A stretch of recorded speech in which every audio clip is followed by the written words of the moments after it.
வணக்கம் நண்பர்களே. நம்ம மாநிலத்தில் இப்போ ஒரு சில நாட்களாகவே ஒரு மிகப்பெரிய சர்ச்சை ஒன்று வெடிச்சிருக்கு.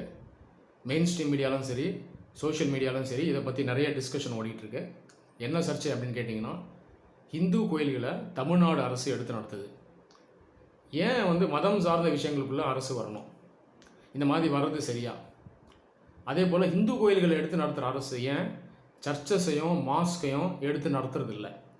ஓகேங்களா? இப்போ இதுதான் கேள்வி. சரி, இப்போ அரசு கோயில்களை எடுத்து நடத்துது அப்படின்னு சொல்கிறாங்க இல்லையா, இது உண்மைதானா? அப்படி உண்மைங்கிற பட்சத்தில் அரசு எந்த அளவுக்கு இதுக்குள்ளே இன்டர்வியூன் ஆகிருக்கு? அதே போல் இந்த minority places of worship, churches, mosque, இதெல்லாம் ஏன் எடுத்து அரசு நடத்த மாட்டுது? இதை தான் நம்ம இந்த வீடியோவில் டிஸ்கஸ் பண்ண போகிறோம். ஜென்ரலாக நம்ம நாட்டில் பிரச்சனை என்னன்னு பார்த்தீங்கன்னா, எப்பெல்லாம் இந்த மாதிரி இஷ்யூஸ் வருதோ, இது பெரும்பாலானோர், எல்லாரும் சொல்ல, ஆனால் மெஜாரிட்டி பார்த்திங்கன்னா ஒரு சட்ட ரீதியாகவோ அறிவு சார்ந்தோ இதை பார்க்க மாட்டுறாங்க, டிஸ்கஸ் பண்ண மாட்டுறாங்க. இதை எமோஷனலாக பார்க்குறாங்க, ரியாக்ஷரியாக பார்க்குறாங்க, மதம் சார்ந்து பார்க்குறாங்க. இதனால் என்ன நடக்குதுன்னா, மக்களுக்குள்ளே ஒரு வெறுப்புணர்வு வந்துடுது, ஒரு வெறுப்புணர்வு வந்துடுது. ஒரு சில பேர் ஒரு மதத்தை சப்போர்ட் பண்ணி இன்னொரு மதத்தை அட்டாக் பண்ணுவாங்க. இன்னொரு சில பேர் அந்த மதத்தை சப்போர்ட் பண்ணி இந்த மதத்தை அட்டாக் பண்ணுவாங்க. இந்த மாதிரி ஒரு நிலை தான் வருதே தவிர, இதை ரேஷ்னலாக, லீகலாக நிறைய பேர் டிஸ்கஸ் பண்ணுறது கிடையாது. மிஞ்சி போனால் கடைசியில் இது என்ன ஆகிடும்னா அரசியல் ஆகிடும். இந்த மாதிரி ஒரு நிலை தான் இருக்குது இந்தியாவில், அன்ஃபார்ச்சுனேட்டாக. சரி, இப்போது இந்த கோயில்களை எடுத்து அரசு நடத்துகிறதா சொல்கிறாங்க இல்லையா, இதை பற்றி நம்ம பார்ப்போம். இதை பார்க்குறதுக்கு முன்னாடி இந்திய அரசியலமைப்பு மதங்களை பற்றி என்ன சொல்லுது அப்படிங்கிறத நான் ப்ரீஃபாக சொல்கிறேன். இதை நீங்கள் முதல்ல லேர்ன் பண்ணால் தான் இந்த இஷ்யூ உங்களால் பெட்டராக அண்டர்ஸ்டாண்ட் பண்ண முடியும். சரி, இந்திய அரசியலமைப்பு, இந்தியன் கான்ஸ்டியூஷன் மதங்களை பற்றி ஒரு சில ஆர்டிகல்ஸில் சொல்லியிருக்கு. இதில் முக்கியமான ஒரு ஆர்டிகல் பார்த்தீங்கன்னா ஆர்டிகல் 26, 26. இது என்ன சொல்லுதுன்னா, freedom to manage religious affairs அப்படின்னு சொல்லுது. இதனுடைய அர்த்தம் என்னென்னா, அந்த மதத்தை சார்ந்தவங்க அந்த மதம் சார்ந்த விவகாரங்களை அவங்களே ஹேண்டில் பண்ணலாம் அப்படின்னு சொல்லுது. இதுதான் ஆர்டிகல் 26. இதில் ஸ்பெசிஃபிக்காக பார்த்தீங்கன்னா ஆர்டிகல் 26D என்ன சொல்லுதுன்னா, அந்த மதம் சார்ந்து இருக்கக்கூடிய சொத்துக்கள் இருக்கு இல்லையா, ப்ராப்பர்ட்டி, இதையுமே அந்த மதத்தை சேர்ந்தவங்களே ஹேண்டில் பண்ணலாம் அப்படின்னே சொல்லுது. இப்போ தான் இந்த பிரச்சனை வருது. அப்போ இந்தியன் கான்ஸ்டியூஷனை அந்த மதம் சார்ந்த விஷயத்த அந்த மதத்தில் இருக்கவங்களே ஹேண்டில் பண்ணலான்னு சொல்லும்பொழுது, ஏன் கோயில்களை கவர்மெண்ட் எடுக்குது? இந்த கேள்வி தான் விழுது. அதே போல் இந்தியன் கான்ஸ்டியூஷன் இந்தியாவை ஒரு செக்யூலர் கண்ட்ரின்னு சொல்லுது. செக்யூலர் கண்ட்ரி அப்படிங்கிறது என்னென்னா, ஒரு நாட்டுக்குள்ளே ஸ்டேட் தனியாக இருக்கும், ரிலீஜன் தனியாக இருக்கும். இந்த இடத்துல ஸ்டேட்டுன்னு சொல்கிறது அரசு, மாநிலம் கிடையாது. இந்தியா அப்படிங்கிறதே நம்ம ஒரு ஸ்டேட்டாக தான் எடுத்துக்கணும், ஒரு அரசு. அப்போ இந்த இடத்துல அரசு தனி, ரிலீஜன்றது தனி. ரிலீஜன்றது ஒரு மனிதனுடைய ஒரு இண்டிவிஜுவல் அஃபேர். அது ஒரு 4 செவத்துக்குள்ளே அவர் ஃபாலோ பண்ணுற விஷயம். இதுக்கும் ஸ்டேட்டுக்கும் சம்மந்தம் இல்லை. இதுதான் இந்த செக்யுலரிசம் அப்படின்ற கான்செப்ட். செக்யுலரிசம் பார்த்திங்கன்னா ஒரு வெஸ்டர்ன் கான்செப்ட், மெயினாக யூரோப்பியன் கண்ட்ரீஸில் உருவாச்சு. அதுக்கப்புறம் நாம் அதை ஃபாலோ பண்ணுறோம். ஸோ அந்த separation between state and religion அப்படிங்கிறது தான் செக்யுலரிசம். இதில் ஒத்துக்கணும்னு சொன்னால் வெஸ்டர்ன் செக்யுலரிசம்க்கும் இந்தியன் செக்யுலரிசம்க்கும் ஒரு முக்கியமான விஷயம் இருக்குது, ஒரு வித்தியாசம் இருக்குது. வெஸ்டர்ன் செக்யுலரிசம் ஸ்ட்ரிக்ட் செக்யுலரிசம், இதை நெகட்டிவ் செக்யுலரிசம்னு சொல்லுவாங்க. எந்த காரணத்தை கொண்டும் ஸ்டேட் உள்ள ரிலீஜன் வரக்கூடாது, ரிலீஜனுக்குள்ளே ஸ்டேட்டு போகக்கூடாது, ஸ்ட்ரிக்ட் செப்பரேஷன் இருக்கும்.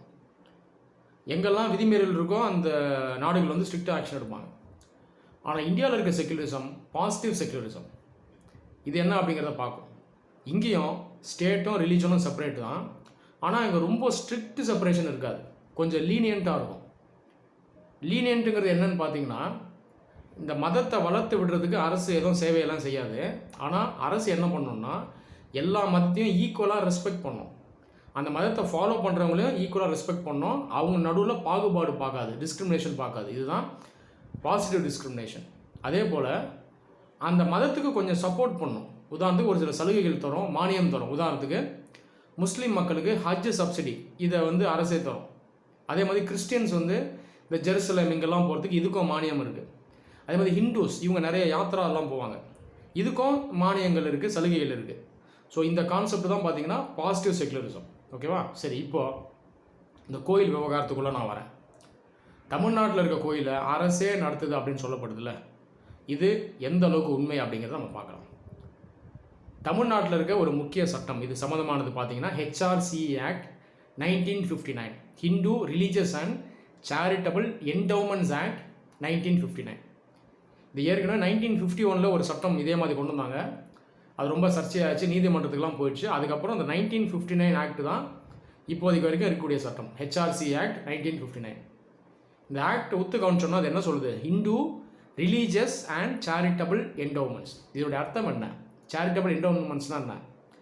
அந்த காலத்தில் நிறைய மக்கள் இந்த மதத்துக்காக நிறைய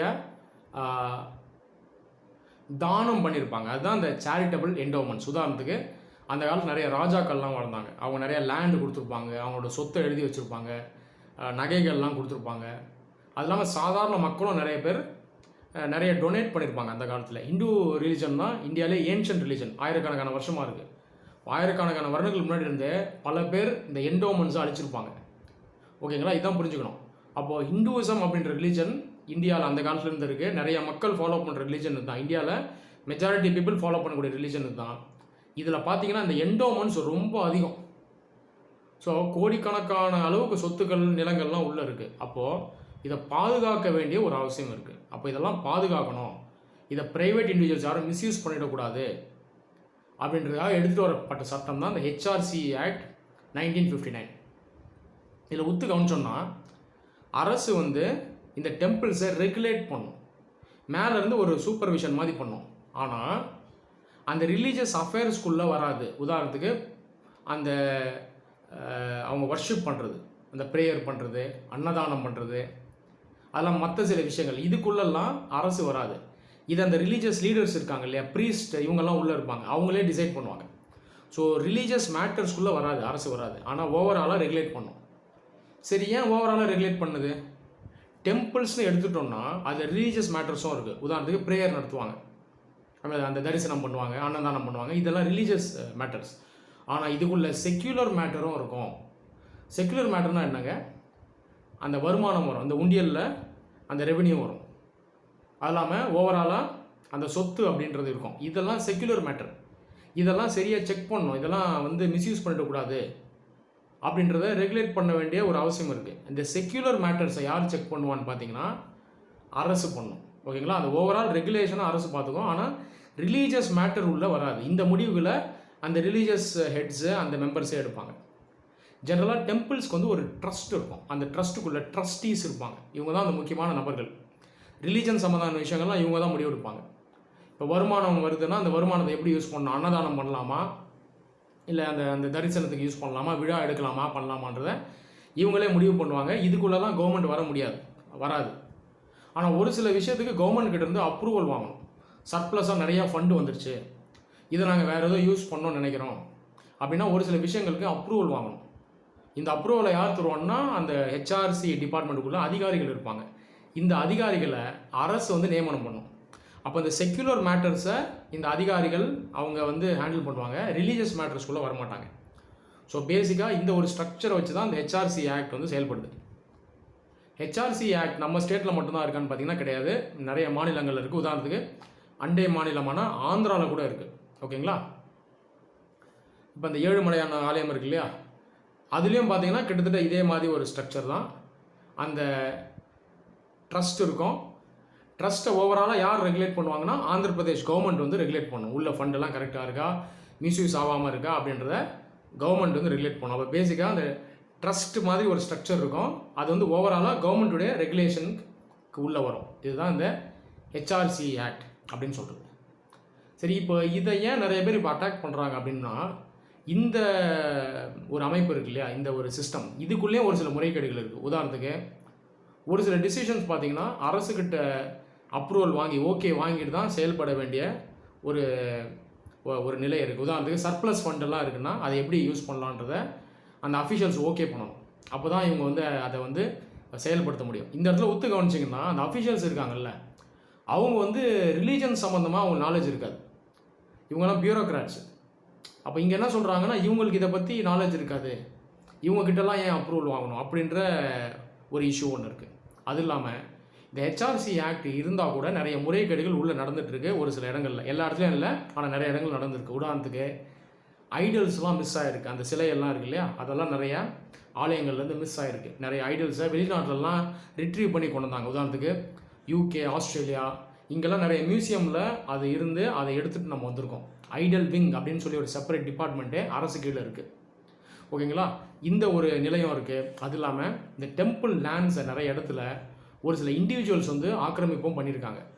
இதுக்கு யார் உடந்தையாக இருக்கான்னு பார்த்தீங்கன்னா ஒரு சில அதிகாரிகள் உடந்தையாக இருந்திருக்காங்க. எல்லாரும் கிடையாது, ஒரு சில பேர் உடந்தையாக இருந்திருக்காங்க. அப்போ அந்த ஹெச்ஆர்சி ஆக்டுக்குள்ளேயே இந்த முறைகேடும் இருக்குது. அப்போ ஒரு பக்கம் ஒரு சிஸ்டம் இருந்தாலும் இன்னொரு பக்கம் இந்த மாதிரி முறைகேடுகளும் இருக்குது. ஸோ இதனால தான் இது வந்து சர்ச்சைக்குள்ளாக இருக்குது. ரைட்டா? சரி, அடுத்தது இந்த மைனாரிட்டி ரிலீஜன்லாம் இருக்குல்ல, கிறிஸ்டியானிட்டி, இஸ்லாம், சீக்கிசம், இதில் இருக்க பிளேசஸ் ஆஃப் வர்ஷிப், இதை வந்து கவர்மெண்ட் எந்த அளவுக்கு ரெகுலேட் பண்ணுது அப்படிங்கிறத பார்க்கலாம். ஜெனரலாக நிறைய பேர் என்ன சொல்லுவாங்கன்னா, கோயில்கள், இந்து கோயில்கள் தான் கவர்மெண்ட் கீழே இருக்குது, முஸ்லீம் தர்கா அந்த மாஸ்கெல்லாம் இல்லைன்னு சொல்லுவாங்க. இது உண்மை கிடையாது. இப்போ ஹிந்து இதுக்கு எப்படி இந்த சட்டங்கள் இருக்கோ, மாஸ்க் மசூதிகளுக்கு தனி சட்டம் இருக்குது. சொன்ன போனால் சென்ட்ரல் லெவலில் ஒரு சட்டம் இருக்குது. ஓகேங்களா? வக்ஃப் சட்டம்னு சொல்லுவாங்க, 1995. இதுதான் முக்கியமான சட்டம். சென்ட்ரல் லெவலில் ஒரு கவுன்சிலே இருக்குதுக்கு. அல்லாமல் ஸ்டேட் லெவலில் ஒரு ஸ்டேட்டும் வக்ஃப் போர்டு அப்படின்னு நடத்துவாங்க. இந்த வக்ஃப்ன்றது ஒன்றும் இல்லை. இந்துவிசமில் எப்படி இந்த தானம்லாம் வருதோ அதே போல் இஸ்லாம்லேயும் அந்த காலத்தில் நிறைய முஸ்லீம் ரூலர்ஸ், அதெல்லாம் நிறைய மக்கள் வந்து இதுலேயும் தானம் பண்ணியிருக்காங்க. அதில் லேண்டு சொத்துக்கள்லாம் இருக்கும். இதை கண்ட்ரோல் பண்ணுற சட்டம் தான் இந்த வக்ஃப் போர்டு, அந்த ஆக்ட் ஆக்சுவலாக. ஓகேங்களா? ஸோ சென்ட்ரல் லெவலில் ஒரு அமைப்பு இருக்குது, ஸ்டேட் லெவலில் இண்டிவிஜுவலாக போர்டு இருக்குது. ஓகேங்களா? ஹரியானா வக்ஃப் போர்டு, மகாராஷ்டிரா வக்ஃப் போர்டு, இந்த மாதிரி ஒரு மாநிலத்துக்கும் ஒரு வக்ஃப் போர்டு இருக்கும். வக்ஃப் போர்டுமே பார்த்தீங்கன்னா கிட்டத்தட்ட இந்த ஹெச்ஆர்சி ஆக்ட் மாதிரி தான், ஆனால் கொஞ்சம் வேரியேஷன்ஸ் இருக்கும்.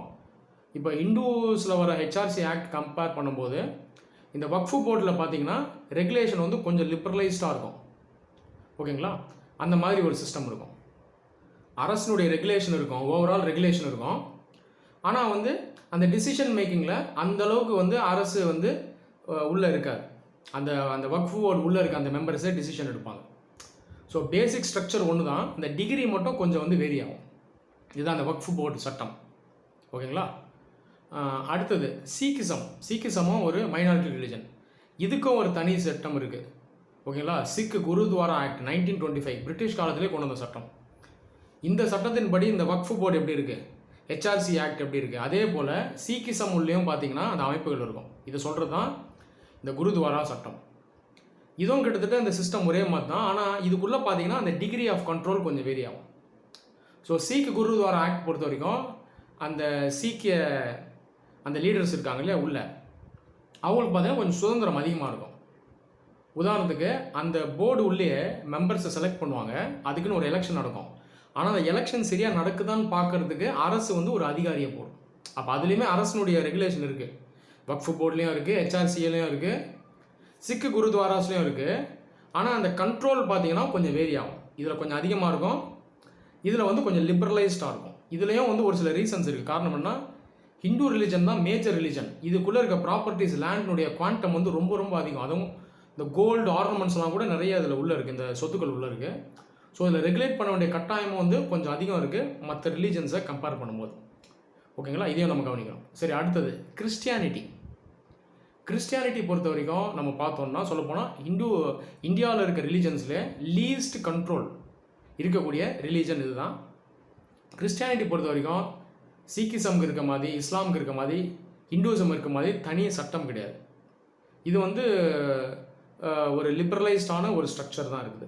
சொல்லப்போனால் கேரளாவில் ஒரு 10 வருஷம் முன்னாடியே இந்த குருத்வாரா சட்டம் மாதிரியே, வக்ஃப் சட்டம் மாதிரியே கிறிஸ்டியானிட்டிக்குன்னு ஒரு சட்டம் எடுத்துகிட்டு வர அப்போ இருந்து அரசு முயற்சி பண்ணாங்க. அதுக்கு நிறைய எதிர்ப்பு வந்துச்சு. ஓகேங்களா? ஃபார்மர் சுப்ரீம் கோர்ட் ஜட்ஜி KT தாமஸ், அவரே இந்த மதத்தை சேர்ந்தவர் தான். அவரே இதை பற்றி பேசியிருக்காரு. இதுக்கு முன்னாடி கிறிஸ்டியானிட்டிலையும் நம்ம ஹிந்துவிசம், இஸ்லாமில் இருக்க மாதிரியே ஒரு சட்டத்தை கொண்டு வாங்க அப்படின்னு அவர் சொல்லியிருந்தார். கிறிஸ்டியானிட்டி பொறுத்த வரைக்கும் இந்தியாவில் லேட்டஸ்ட்டாக வந்த ரிலீஜன் இது. இப்போ ஹிந்துவிசமில் இருந்த மாதிரி அந்த காலத்தில் வந்து சொத்துக்கள், நிலங்கள்லாம் நிறைய பேர் டொனேட் பண்ணல, அதுக்கப்புறம் மெயினாக வந்தது தான். ஆனால் இந்த ரிலீஜனுக்குள்ளேயுமே பார்த்தீங்கன்னா டொனேஷன்ஸ்லாம் நிறைய வரும். இந்த கோயில்களில் இருக்க உண்டியல் மாதிரி இதுலேயும் உண்டியல்கள்லாம் இருக்கும். அப்போ பேசிக்காக இதுலேயுமே வந்து மக்களுடைய சொத்து வந்து உள்ளே அடங்கியிருக்கு. இதுதான் நம்ம கவனிக்கணும். ஆனால் இதில் வந்து ஒரு ஸ்ட்ரக்சர்டு சிஸ்டம் இருக்கா அப்படின்னு பார்த்தீங்கன்னா இன்றைக்கி டேட் வரைக்கும் இல்லை. ஸோ இந்த ரிலீஜனில் இந்த மாதிரி ஒரு அமைப்பு இருக்குது. இந்த ரிலீஜனில் இருக்கக்கூடிய அந்த லீடர்ஸ் இருக்காங்கல்ல, இந்த பிஷப்ஸ், ஆர்ச் பிஷப்ஸ்லாம் இருக்காங்க இல்லையா, மெயினாக இவங்க தான் இதில் வந்து ரெகுலேட் பண்ணுவாங்க. ஓகேங்களா? ஆனால் இதுக்குள்ளேயே வந்து அந்த ஆடிட் சிஸ்டம் இருக்கும். வர வருமானம் இதெல்லாம் இண்டிவிஜுவலாக ஆடிட்டர்ஸை வச்சு அவங்க அக்கௌண்ட்ஸ் மெயின்டைன் பண்ணுவாங்க. ஆனால் ஓவராலாக கவர்மெண்ட் ரெகுலேஷன் டைரெக்டாக கிறிஸ்டியானிட்டியில் இருக்கான்னு பார்த்தீங்கன்னா இந்தியாவில் இல்லை. ஸோ மேஜர் ரிலீஜன்ஸில் எப்படி இந்த சிஸ்டம் இருக்குது அப்படின்றத நம்ம பார்த்துட்டோம். உங்களுக்கு ஒரு நல்ல ஐடியா வந்திருக்கும் அப்படின்னு நம்புகிறேன். இப்போ இந்த நிலையில் தான் இந்த சர்ச்சையும் வெடிச்சிருக்கு. இப்போ இதில் முக்கிய கேள்விகள் என்ன அப்படின்னா, இப்போ ஒரு ரிலீஜனை ஒரு லெவலில் வச்சுட்டு இன்னொரு ரிலீஜனை இன்னொரு லெவலில் வைக்கிறது சட்டத்தின்படி சரியா? இந்த கேள்விக்கு இப்போ பதில் அளிக்க வேண்டிய நிலை இருக்குது. இந்திய அரசியலமைப்பு என்ன சொல்கிறதுனா, யூனிஃபார்ம் சிவில் கோடை கொண்டு வர்றது அரசனுடைய ஒரு டியூட்டிங்கிறது. யூனிஃபார்ம் சிவில் கோடுன்றது வேறு ஒன்றும் இல்லை, சிவில் மேட்டர்ஸ், அதாவது இந்த மேரேஜ், இன்ஹெரிட்டன்ஸ், டிவோர்ஸ், இந்த மாதிரி விவகாரங்கள்லையும் எல்லா மதத்துக்கும் ஈக்குவலான சட்டம் வேணும்னு சொல்கிறது தான் அந்த யூனிஃபார்ம் சிவில் கோட். அப்போ யூனிஃபார்ம் சிவில் கோடின் படி இந்த மாதிரி சொத்துக்களை ஹேண்டில் பண்ணுறது, இதுக்கும் பார்த்தீங்கன்னா எல்லா ரிலீஜனுக்கும் ஒரே மாதிரியான சட்டத்தை எடுத்துகிட்டு வரணும் அப்படின்னு சொல்லி எக்ஸ்பர்ட் சொல்கிறாங்க. அப்போ இந்துவிசம் ஒரு இதில் வச்சிங்கன்னா கிறிஸ்டியானிட்டியும் அதில் வைக்கணும், இஸ்லாமியம் வைக்கணும் அப்படின்னு சொல்லப்படுது. ஸோ இந்த மாதிரி ஒரு டிமாண்டும் வருது. அதே நேரத்தில் இன்னொரு விஷயம் கவனிச்சோன்னா, இந்த ஹெச்ஆர்சி ஆக்ட் இதில் வந்து அந்த அரசினுடைய இன்டர்ஃபரன்ஸ் கொஞ்சம் அதிகம் இருந்தாலும், அதாவது அதிகாரிகள் மூலமாக இருந்தாலும், அந்த டெசிஷன் மேக்கிங்கில் இருந்தாலும், இதில் வந்து அரசே பார்த்திங்கன்னா இந்த டிபார்ட்மெண்ட்டுக்கு ஃபண்டிங்கும் பண்ணுது. அதில் இருக்க அதிகாரிகளுக்கு அரசு தான் சம்பளம் தரும். அப்போது ரெண்டு பக்கத்தையும் நம்ம பார்க்கணும். கண்ட்ரோல் கொஞ்சம் அதிகம் இருந்தாலும் இன்னொரு பக்கம் ஃபண்டிங்கும் அரசு பண்ணுது. ஓகேங்களா? ஆனால் மற்ற ரிலீஜன்ஸ்க்கு இது இந்த அளவுக்கு இருக்காது. அப்போது சுதந்திரம் கொஞ்சம் அதிகம் இருக்கும்போது அதில் வந்து கவர்மெண்ட் சைட்லேயும் ஹெல்ப் அந்தளவுக்கு இருக்காது. அப்போ எல்லாத்தையுமே நம்ம கவனிக்கணும். அப்போ ஒட்டுமொத்தமாக நம்ம கவனிச்சோம்னா, அரசானது ரிலீஜன்ஸை ஈக்குவல் ஃபூட்டிங்கில் வைக்கணுமா அப்படின்ற முக்கியமான ஒரு விஷயத்துக்கு நம்ம இப்போ வந்து பதில் சொல்ல வேண்டிய நிலையில் இருக்கோம். என்னுடைய ஒப்பீனியன் என்ன அப்படின்னா, இந்தியாவில் கண்டிப்பாக யூனிஃபார்ம் சிவில் கோட் அப்படிங்கிறது வேணும். அப்போது எல்லா ரிலீஜனையும் ஒரு ஈக்குவல் ஃபூட்டிங்கில் வைக்கிறது தான் ஒரு சரியான ஒரு செயலாக இருக்கும் அப்படின்னு நான் ஃபீல் பண்ணுறேன். அப்போது ஹிந்துவிசம்க்கு ஒரு சட்டம் இருக்குன்னா அது கிறிஸ்டியானிட்டி, இஸ்லாம், சீக்கிசம் எல்லாத்துக்கும் இருக்கணும். சலுகைகளும் பார்த்திங்கன்னா ஈக்குவலாக இருக்கணும். அந்தந்த ரிலீஜனில் இருக்கக்கூடிய அந்த மக்கள் அவங்களுடைய நம்பருக்கு ஏற்ற மாதிரி நம்ம சலுகைகளை டிசைட் பண்ணோம். அதே போல் அந்தந்த மதங்களுக்கு உள்ளே இருக்கக்கூடிய அந்த சொத்துக்கள், அந்த ப்ராப்பர்ட்டிஸ், அந்த நேச்சர் ஆஃப் ப்ராப்பர்ட்டிஸ், இதுக்கேற்ற மாதிரி நம்ம ரெகுலேஷன்ஸையும் ஈக்குவல் ஆக்கணும். ஒரு பக்கம் பெனிஃபிட்ஸையும் நம்ம வந்து ஈக்குவலைஸ் பண்ணணும், இன்னொரு பக்கம் அக்கௌண்டபிலிட்டி, ரெகுலேஷன், இதையுமே நம்ம ஈக்குவலைஸ் பண்ணணும். இந்த மாதிரி ஒரு சிஸ்டம் இந்தியாவில் ஃப்யூச்சரில் கொண்டு வருது ஒரு சரியான ஒரு செயலாக இருக்கும் அப்படின்றது என்னுடைய ஒரு ஒப்பீனியன். இந்த வீடியோ உங்கள் எல்லாருக்கும் ஹெல்ப்ஃபுல்லாக இருந்திருக்கும் அப்படின்னு நம்புகிறேன். நன்றி.